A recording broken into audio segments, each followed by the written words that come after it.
Nepal, a land shrouded in mystery, a feudal state trapped in a medieval time warp, peopled by landless peasants, governed by caste and religion, and trapped in poverty. A people ready for revolution.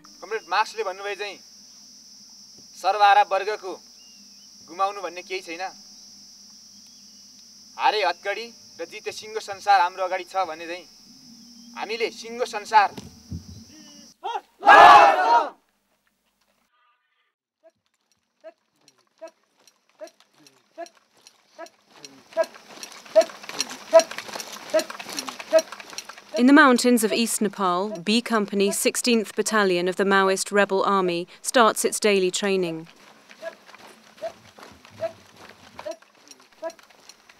Like most things in Nepal, their weapons are outdated, but over the years these fighters have established a reputation as fanatical warriors, and with it a reputation for brutality.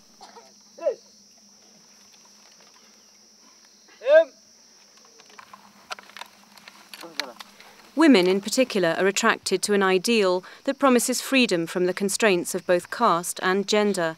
And here, like in the rest of the Maoist army, women make up more than a third of rebel ranks.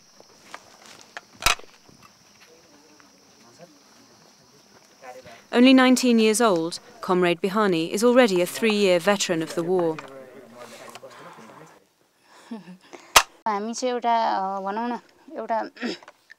क्रान्तिप्रति प्रतिबद्धता जाहेर गरेर जुन दिनदेखि हामी क्रान्तिमा लामबद्ध भइयो हैन र चाहिँ एउटा कुनै पनि हामीले अधिकार र एउटा मुक्ति खोजिरहेका छौं हैन जसले गर्दाखेरि कुनै पनि एउटा मुक्ति पाउनको लागि हामीले संघर्ष गर्नुपर्ने रहेछ हैन र जसले जबसम्म हामीले संघर्ष गर्न सक्दैनौं र मृत्युदेखि डरायौं भनेदेखि कुनै हालतमा पनि हामीले त्यस्तो खाले अधिकार पाउन नसक्ने रहेछौं हैन जसले गर्दाखेरि हामीलाई अर्थात मलाई चाहिँ त्यस्तो मृत्युदेखि कुनै पनि डर लाग्दैन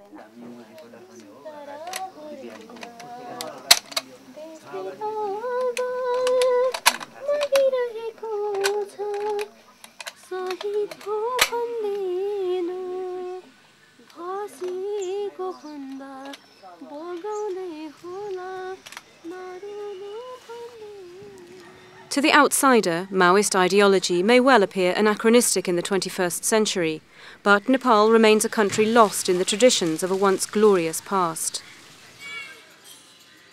For centuries, the country was dominated by a royal elite who, comfortably ensconced in their Kathmandu palaces, ruled over a feudal system. Outside Kathmandu, in the towns and villages that make up the backbone of this country, landless peasants were bonded to provide labour for absentee landlords. Even with the belated introduction of multi-party democracy in 1990, corruption, bad governance and underdevelopment continued unabated. And 6 years later, the Maoists launched their insurgency.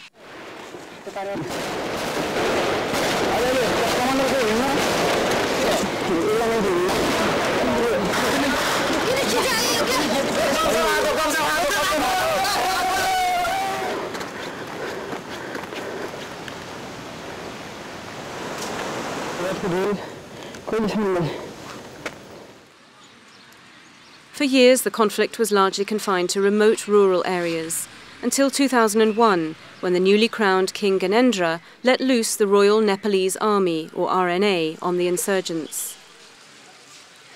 Overnight, the death toll rose dramatically. Human rights abuses escalated to unprecedented levels, and according to international human rights groups, the country now holds the unenviable record for the highest number of politically motivated disappearances anywhere in the world. Human rights lawyer Mandira Sharma deals with these abuses on a daily basis. Courts are not functioning properly, court orders are not observed. Torture is being used very systematically and routinely. Extrajudicial killings are going on, and there is no investigations at all on those sort of cases. Victims of disappearances have faced the similar problems. There is no remedy for the victims. So we have been going through the worst time in terms of human rights. Torture has become a commonly used tactic, and these drawings, based on the testimony of torture victims, leave little to the imagination. This man is one such torture victim. Recently released from arbitrary detention, he still lives in fear, afraid to show his face or talk to the camera. For more than a year, he was shuttled from police station to army barracks without ever being told why he was under arrest. Throughout his detention, the army consistently denied that he was in their custody, leaving his family unsure of where he was, not knowing if he was dead or alive. The army has been systematically torturing people. They have been very systematically killing civilians and also using forced disappearances of people. And they have complete impunity. The United Nations Special Rapporteur on Torture, Manfred Novak, has also levelled accusations of systematic torture at the army. Army spokesman Brigadier General Deepak Gurung denies the charge. He used the word systematic, so I mean, which is totally wrong. It's not true. It's not systematic. Maybe individual cases might be there of torture, etc., etc. But then, if anyone commits a mistake and we come to know of it, we carry out our investigations and we court-martial. Tracking down the truth in this conflict is difficult and dangerous. There's little or no press freedom, and the government seeks a monopoly of information on a civil war that nobody wants. 99.999% of Nepali people don't want this war. They don't want to have anything to do with it, and yet they are the victims. The people realize this is just a power struggle between the revolutionaries, who are outdated in their ideology, and a monarchy that wants to take the country back 3 decades. And if in that power struggle, they just caught in the middle.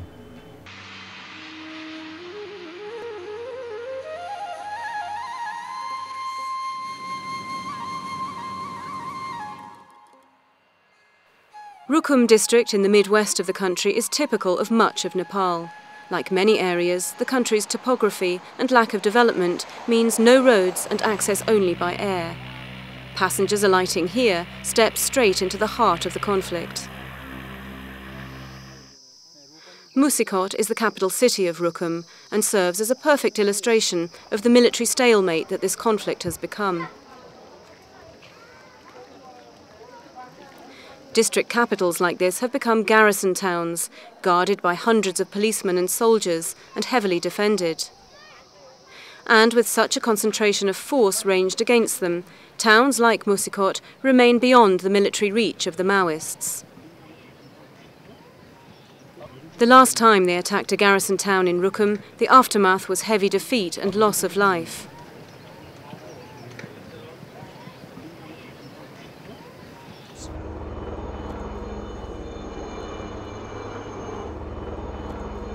In these heavily fortified hilltop bases, the government army is almost invincible. But the rest of the district is no man's land and under the effective control of the Maoists.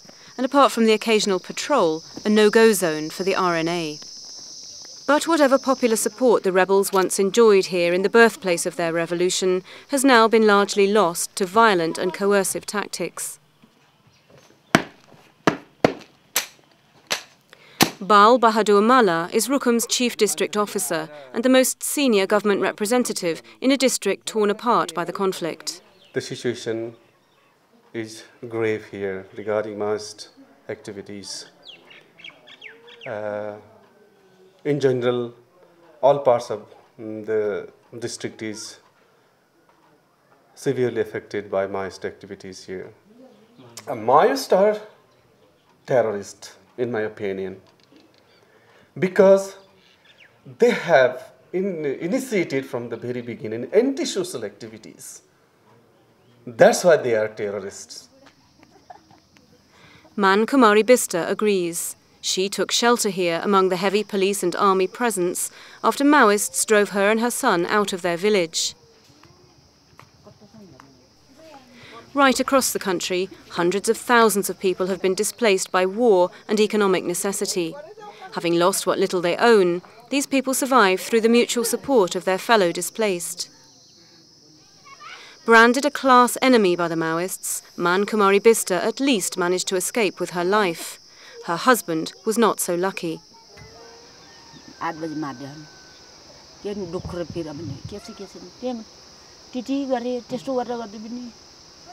दुःख थियो त्यहाँ फेरि मेरी घरमा इब्रका भइसकेको थियो तल त्यहाँ उरु चौकी उठ्यो प्रेसिडेन्टको फेरि बड्डेलाई मारेपछि सबै घर जलाइदियो 3टा घर जलायो दनसारहरू जलायो 11वटा जलाइदियो सब खाइदियो यसै दुःख पिरा सबै के हेर्नु यो दुःख कसले हेर्नु टिभी नि जरा बेदेखि आज पनि जस्तो गरिबे नि उनले पाल्दाछन् छोरा वर्ष दुःख काट्नुहुन्छ के खाइकन बस्ने के गर्ने के ठोक्नु न छागल के बेलको के खाने. For many of the inhabitants of Musikot, these pressures can become too much to bear. The body of this man is being stretchered to the morgue after he killed himself. Jivan Khadka is a human rights worker who, despite the dangers, records abuses as and when they happen.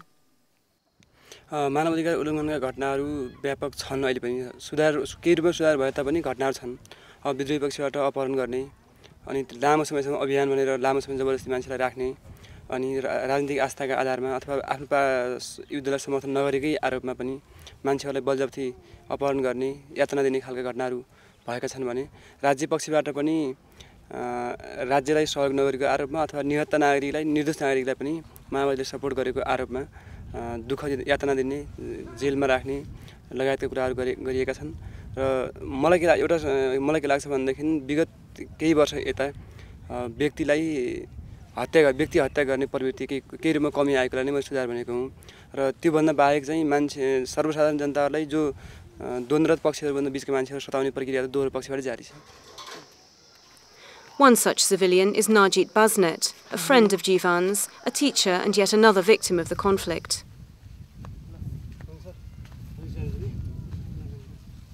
Teachers like Baznet are often the only government employees in remote rural areas and as such are viewed with a great deal of suspicion by the Maoists. Good afternoon, sit down. Thank you. Baznet says the Maoists targeted him because his brother was the village chairman and a government supporter, and the scars of his ordeal are never far from his mind.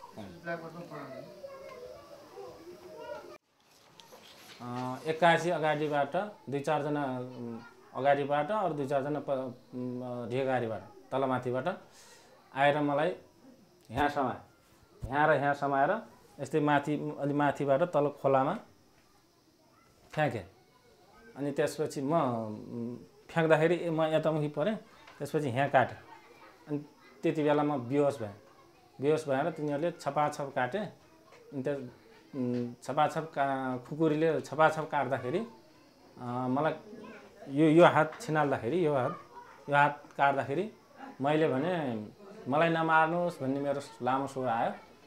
त्यसपछि यहाँ काटे अनि यहाँ माथि टाउकोमा काटे गाला काटे अनि त्यो पिरौला काटे यो हात पनि काटे अनि म बेहोस थिएँ. म यस्तै ठाडा गाँठा लाएर यस्तो गरी बसेको थिएँ उनीले काटेर अनि हिरे.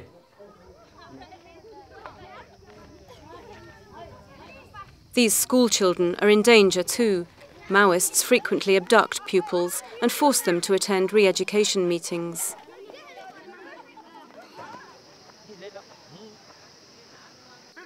In Maoist-held territory, meanwhile, B Company of the Maoist 16th Battalion continue their training exercises. The Maoists have used the Himalayan terrain to their perfect advantage, and this has enabled them to control the vast majority of the country, even though they're outnumbered more than 5 to 1. Yo exercise भनेको नि यो मूलतः bunker जस्तो छ नि दुश्मनको camp कब्जा गर्ने अवस्थामा चौतर्फी घेराबन्दी गरेर गरिने यो ड्रिल हो.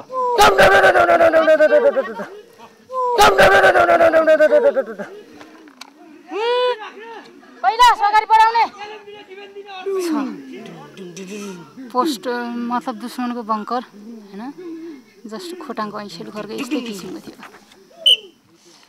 The rebels never stay more than a few days in any one place, and fighters give up all semblance of a normal life when they join the Maoists. For Bihani, the party comes first. Love, family and friends all come second to the wishes of the party.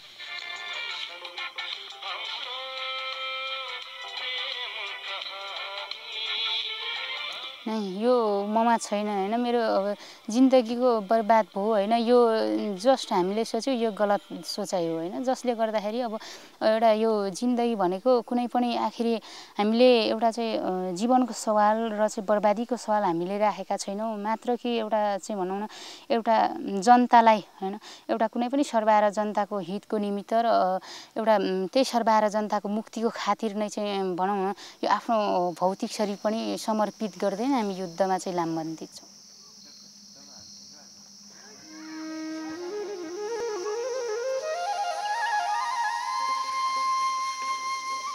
12 hours walk from the nearest motorable road, the small town of Chisapani is a typically underdeveloped Nepali town, and under the effective control of the Maoists.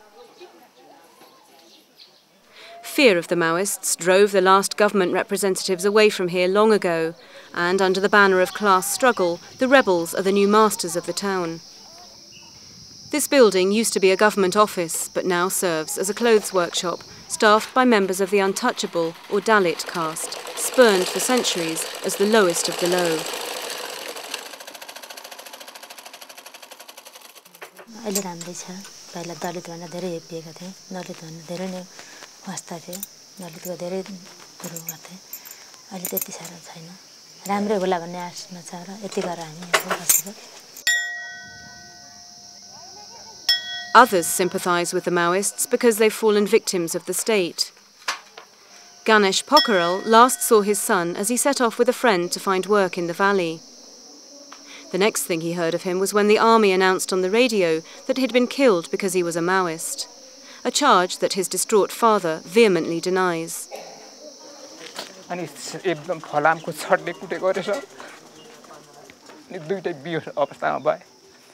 Bears अवस्थामा भएपछि त्यो दुर्गा कोइरालाको पहिले होस गुल्यो अरे उसको अहिले त पछि उसको बयान अनुसार नि सर उता छँदैछ मान्छे त्यो भइसकेपछि अनि तेरो प्रमाण के छ झिक भन्यो अरे दुर्गा कोइरालाले 81 अब सुतकुच कहाँबाट आयो के हो के छैन Kapil Raj is the English teacher at a school that's paid a heavy price in the conflict. In the last 3 years, 2 teachers have been killed, one by the Maoists and one by the army. During the same period, 4 students have been killed by the army on suspicion of supporting the Maoists. The common people are trapped, yes, between 2 stones, right? Because if the government side comes here, we have to accept. If the Maoist group comes here, we have to accept, yes. And our request is that, please let us freedom. With no apparent end in sight to the stalemate on the battlefield, the best hope for the people of Nepal lies with a negotiated settlement to the conflict. And unless the conflict is ended soon, there are growing fears that Nepal's pressing humanitarian needs will only worsen. Nepal has always been on the brink of a humanitarian crisis, even before this war started. I mean, look at our maternal mortality rate, the number of children who die. I mean, we've always had a huge humanitarian crisis, and the insurgency has just made matters worse. And I think now, if the world wants to help, really the help is really needed to first tackle the first problem, which is to end the insurgency, and then maybe look at the larger background humanitarian crisis that was always there in Nepal. But with hardliners on both sides dug in and adamant that the war can still be won militarily, the prospects for peace look as slim as ever.